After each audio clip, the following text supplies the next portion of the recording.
Morning.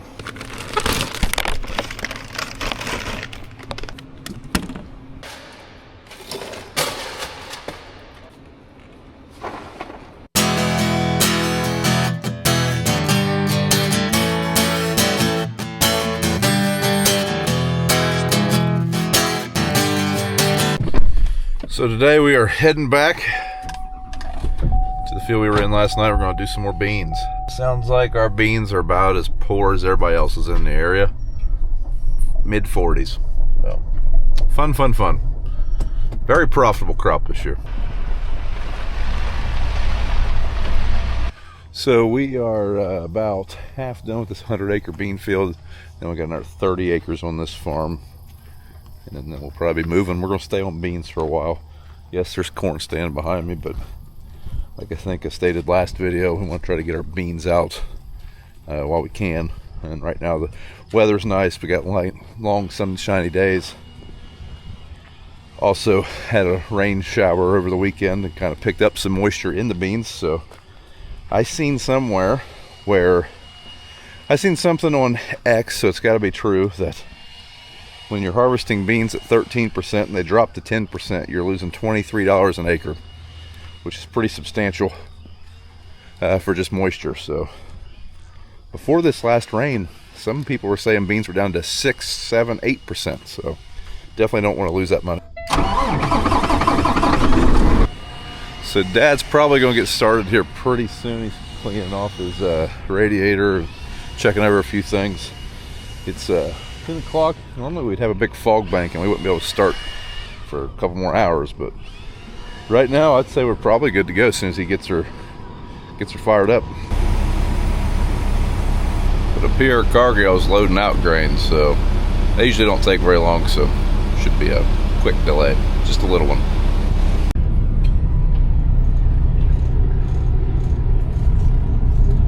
Well, at least it was already here when I got here. Apparently we're doing a big remodel during the harvest. That'd be fun.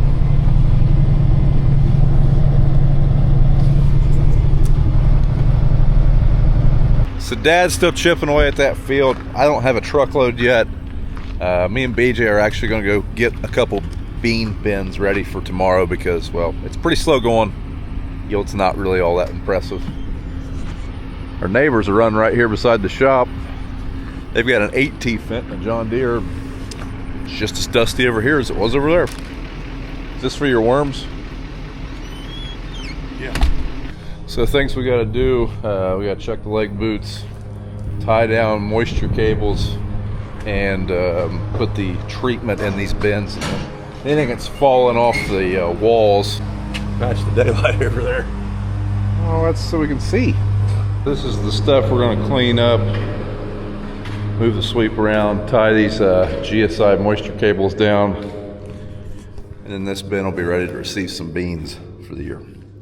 You may be wondering, why didn't you do this when you cleaned the bin out? Well, most of this stuff was probably stuck up in there at that time.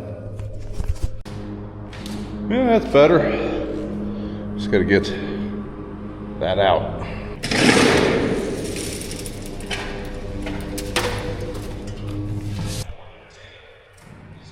So BJ's putting a treatment for bugs in there because, well, you don't want to get bugs in your grain that you're going to haul down. So we always treat every bin with that before we close them up to fill them. That's the good stuff. Anybody hungry? Appetizing.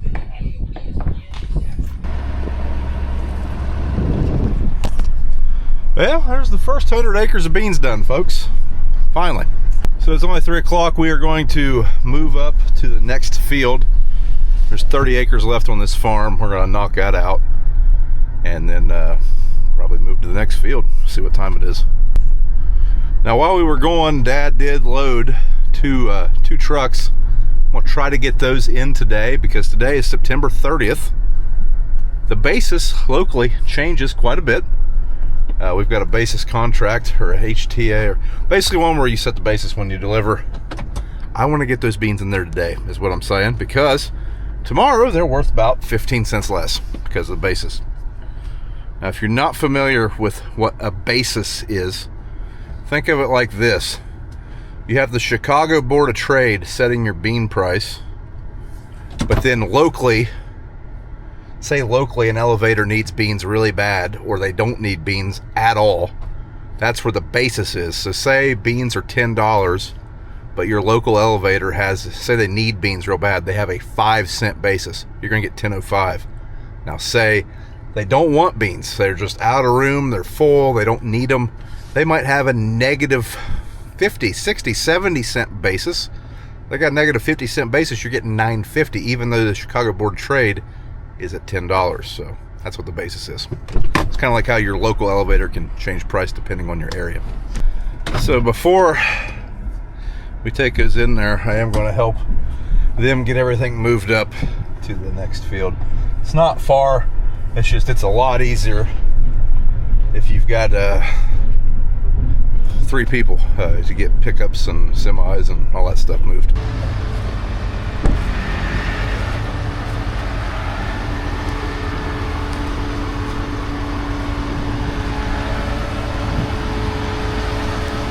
Everybody see our Mervis Neo sticker?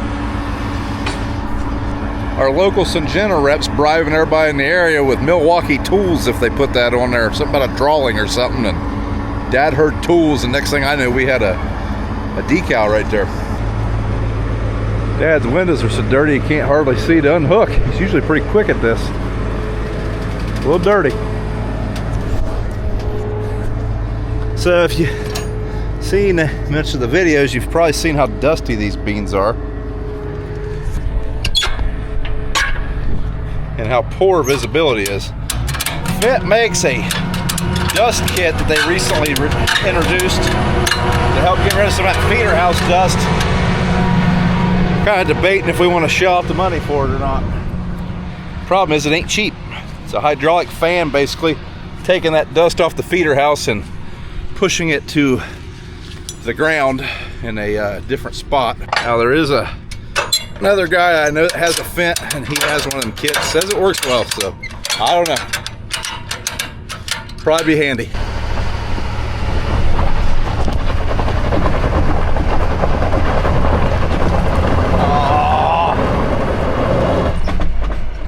Well, this is great. Frickin' traction control. We're on the side of a hill. You know, 4-wheel steer wagon. Really don't want to coast backwards. I'm really hoping when I put this thing in 4-wheel drive low, we proceed. Because it's going to be very inconvenient if we don't.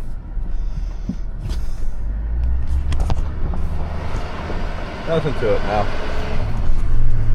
Pretty sure my limited slip started messing with me. Or maybe it was just the lack of traction. One of the two.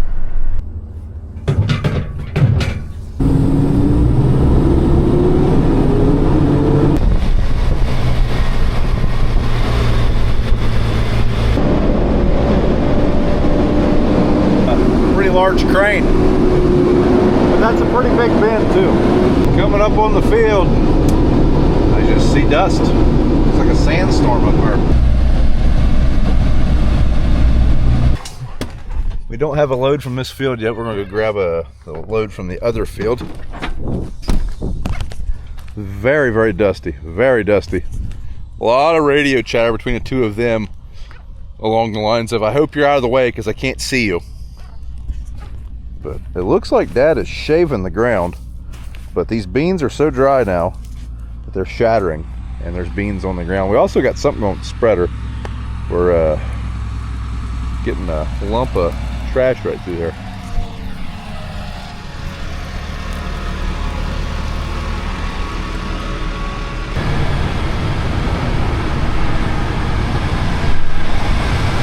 Looks like they might be changing out a motor up top of that leg. Sure, that's a very hefty motor. It's probably why the bases are getting cut in here. I got to pay for that motor.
Well, as you folks can see, it's a bit dusty out there.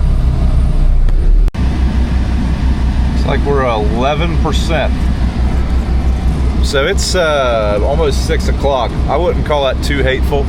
Like I said before, beans dry off as the day goes on. So, and obviously if they were 13, that'd be fantastic, but it's way better than them being 9. So, worst beans you've seen this year? I don't bring no more like this. Well, I don't know. So luckily this was only a 30-acre field, but it only made 20. These were planted early, but this farm missed a couple rains, the rest of them didn't, and this is pretty droughty, but really wasn't expecting them to be that bad. They're not good beans, and we're having a terrible time cleaning them up, I assume because of all the flat pods in them, possibly. Also our combine, I'll show you when it gets stopped, but inside of it, the cleaning system's just covered in pods. It ain't cleaning out like it's supposed to, so probably making the sample, probably the reason why the sample sucks.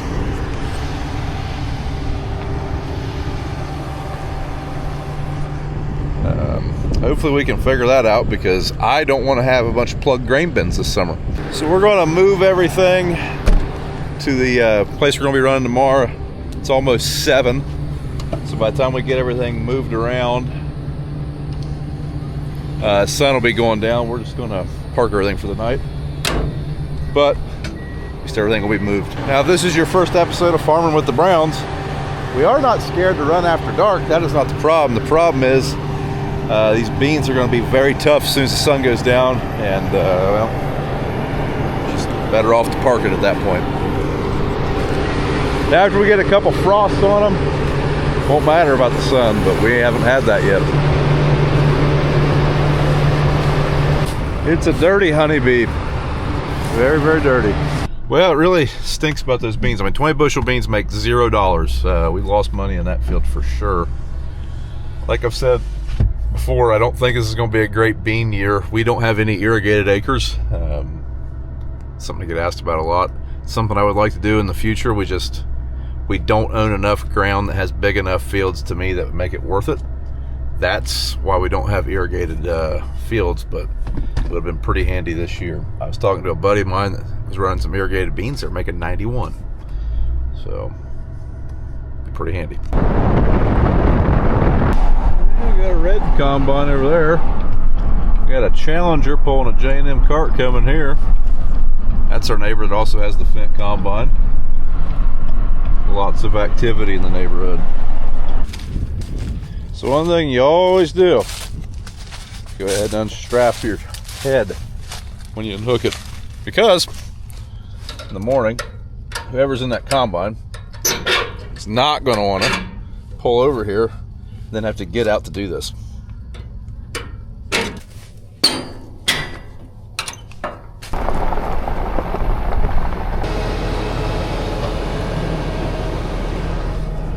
Good, Dad remembered the corn head.